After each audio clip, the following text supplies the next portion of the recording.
A la manera de Cristo de Yesenia Ten. Capítulo 3. Nombres que afirman su deidad. He aquí que la Virgen concebirá y dará a luz un hijo, y llamarán su nombre Emmanuel, que traducido es, Dios con nosotros. Mateo 1, 23 nombres que afirman su deidad. Entre los diversos nombres que la Biblia utiliza para la persona de Jesús, está el de Dios. El término Dios está universalmente reconocido como nombre que indica deidad, y cuando es escrito con D minúscula intencionalmente, hace alusión a dioses falsos o paganos. Es por esto que en absolutamente todos los casos, el nombre de Dios se debe escribir con D mayúscula, ya sea al hacer referencia a la persona del Padre, la del Hijo o la del Espíritu Santo. Dicho esto, procedamos a identificar la forma tan explícita como a través del texto sagrado, se nos muestra la absoluta deidad de la persona de Jesucristo, al llamársele en repetidas ocasiones, con el término Dios. Lo que afirma por tanto, que Él ha existido desde la eternidad. El uso de este término para hacer referencia a la persona de Cristo, comienza en el Antiguo Testamento y continúa a través de todo el Nuevo Testamento, tal como podemos apreciarlo en los siguientes ejemplos: voz que clama en el desierto, preparad camino a Jehová, enderezad calzada en la soledad a nuestro Dios. Isaías 40, 3. En esta escritura, el Espíritu Santo, a través del profeta Isaías, afirma que Cristo es tanto Jehová como Elohim, y a esta profecía fue que hizo referencia Juan el Bautista, al ser interrogado por los judíos mientras ejercía aquello para lo cual había sido señalado. Este es el testimonio de Juan, cuando los judíos enviaron de Jerusalén sacerdotes y levitas para que le preguntasen: ¿tú, quién eres? Confesó, y no negó, sino confesó: yo no soy el Cristo. Y le preguntaron: ¿qué pues? ¿Eres tú Elías? Dijo: no soy. ¿Eres tú el profeta?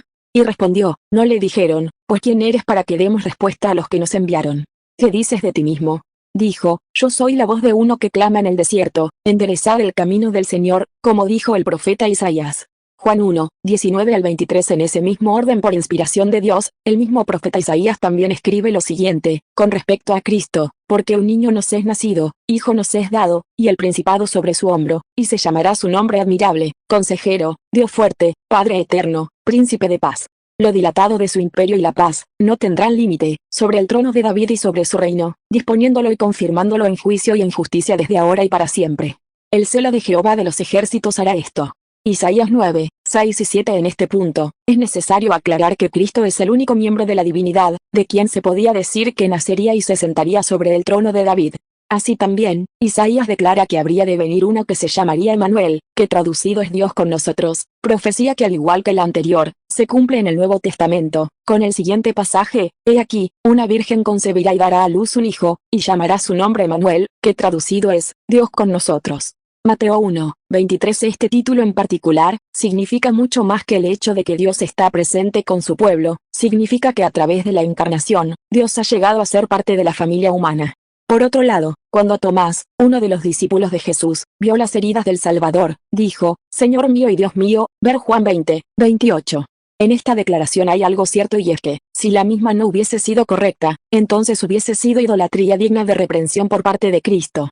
Sin embargo, Él no reprendió a Tomás por haberlo reconocido como Señor y Dios, sino por haber sido necesaria tanta demostración para que el discípulo creyera lo que es cierto, con relación a su Maestro.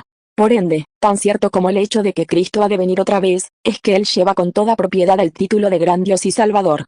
Tal como lo expresa la carta a Tito 2, 13: aguardando la esperanza bienaventurada y la manifestación gloriosa de nuestro gran Dios y Salvador Jesucristo. Jehová. Finalmente, es necesario destacar que la más elevada de todas las referencias a la deidad, es la que se expresa con el nombre de Jehová, y esta también se aplica a Cristo libre y constantemente.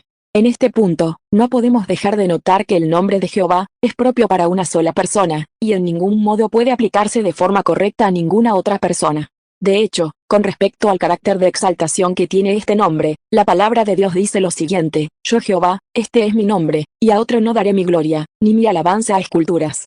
Isaías 42, 8. Sin embargo, de manera precisa en varios pasajes del Antiguo Testamento, se nos muestra cómo al hacerse referencia profética acerca de Jesucristo, se utiliza el nombre de Jehová el Señor, en diversos acontecimientos.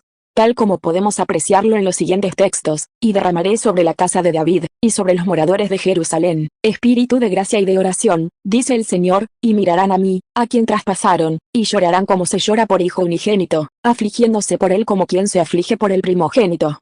Zacarías 12, 10. A esta profecía hace referencia el apóstol Juan, al decir: he aquí que viene con las nubes, y todo ojo le verá, y los que le traspasaron, y todos los linajes de la tierra harán lamentación por él. Apocalipsis 1:7. Por otro lado, el profeta Malaquías predijo que Jehová mismo vendría a su templo, ver Malaquías 3:1, y Cristo cumplió esa predicción, cuando estando en el templo, dijo, comillas, mi casa es casa de oración y ustedes la habéis hecho cueva de ladrones. Mateo 21:13. El templo no podía ser casa de Cristo, a menos que sea cierto que Cristo es Jehová. De la misma manera, el sábado era el día de Jehová porque así él lo estableció, pero Cristo se presentó a sí mismo como el Señor del sábado, en el Evangelio según Mateo 12:8, pues el Hijo del Hombre es Señor, incluso del día de descanso. Nueva traducción viviente. Mientras que la versión traducción del lenguaje actual con respecto al mismo texto, expresa lo siguiente, porque yo, el Hijo del Hombre, soy quien decide lo que puede hacerse en el día de descanso, y lo que no puede hacerse. El sábado era el día de Jehová, por ser el que siguió a los 6 días de la creación. De manera que cuando Cristo se proclamó como Señor del sábado, asumió el puesto de Creador de todas las cosas, del mismo modo como lo establece el Antiguo Testamento, acerca de Jehová Dios. Señor, en el Nuevo Testamento que fue escrito en griego, el nombre Jehová, que es hebreo, no aparece.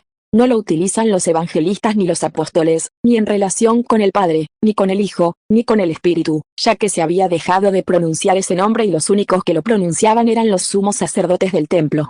Ahora bien, en la Septuaginta se usa la palabra Kurios para el término Señor en vez de Jehová, y así también lo hicieron los escritores del Nuevo Testamento. El término Señor, según el idioma griego, es Kurios y significa supremo en autoridad, controlador, soberano, ungido, amo y dueño. Mientras que en hebreo es Adón y significa soberano, controlador, amo, dueño y señor. Cuando este término es utilizado en referencia a Dios, se aplica con respecto al Padre, al Hijo y al Espíritu Santo, en toda la plenitud de su significado.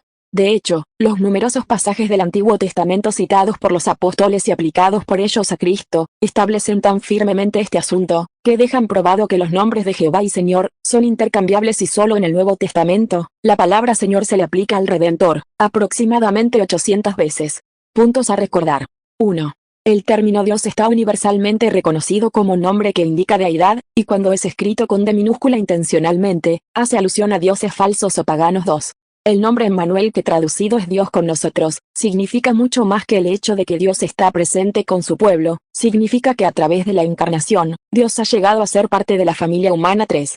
Tan cierto como el hecho de que Cristo ha de venir otra vez, es que Él lleva con toda propiedad el título de Gran Dios y Salvador. 4. La más elevada de todas las referencias a la deidad, es la que se expresa con el nombre de Jehová, y esta se aplica a Cristo libre y constantemente. 5. El término Señor, según el idioma griego, es Kurios y significa supremo en autoridad, controlador, soberano, ungido, amo y dueño. Mientras que en hebreo es Adón y significa soberano, controlador, amo, dueño y señor, y cuando es utilizado en referencia a Dios, se aplica con respecto al Padre, al Hijo y al Espíritu Santo, en toda la plenitud de su significado.